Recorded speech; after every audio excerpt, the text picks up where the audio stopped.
Hi, welcome to another Carol in the City video update. Last month we concluded the 6th annual Don't Walk By outreach, and I wanted to share a story for you that took place on the last night of the outreach. And it was interesting because that morning I had been praying and I felt like we were going to meet somebody who really needed Jesus that night. And when we got to the church and I got my zone assignment, I was a little surprised because the zone that I was going to be in, I had walked before and we didn't meet anybody the last time we were there. And so I was actually a little disappointed, and yet I felt like I shouldn't stay disappointed. I should just keep moving forward, keep a good attitude, um, and I let my team know that we might not meet anybody.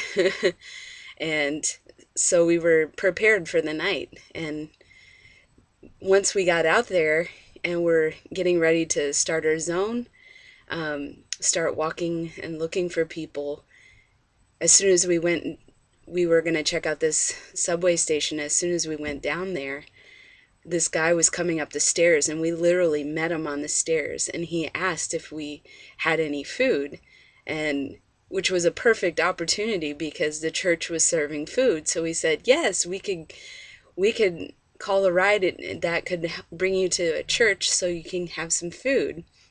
And he was looking for some money too, and that actually just began a long conversation, and we found out a lot about him. And yet it was very, very sad because as much as we tried to share with him how much Jesus loves him, I felt like I was supposed to tell him that he's a pearl to Jesus, and that he's like a prodigal son, that it's time for him to come home. And every time I shared that with him, he shut it down right away and had his own ideas, even though he knew the truth, grew up learning how to read from reading the Bible. He just didn't want to hear it. He even asked a couple of people from my team their testimonies, and this one young man, he shared his testimony with him, and it just did not impact the man in any way because his heart was so hardened.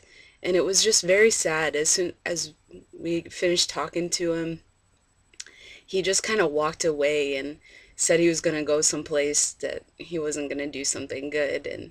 And it was so hard to be in that situation and hear his excuses and reasonings for why he's not going to follow God. And he kind of felt like God left him, when in all honesty it was Price that had left God. And so we prayed on the corner after we met him because our hearts were so heavy and burdened for him. And I knew that this was the man that God wanted us to meet that day, from what I had prayed that morning, what I got in prayer that morning. So, and then something unexpected happened.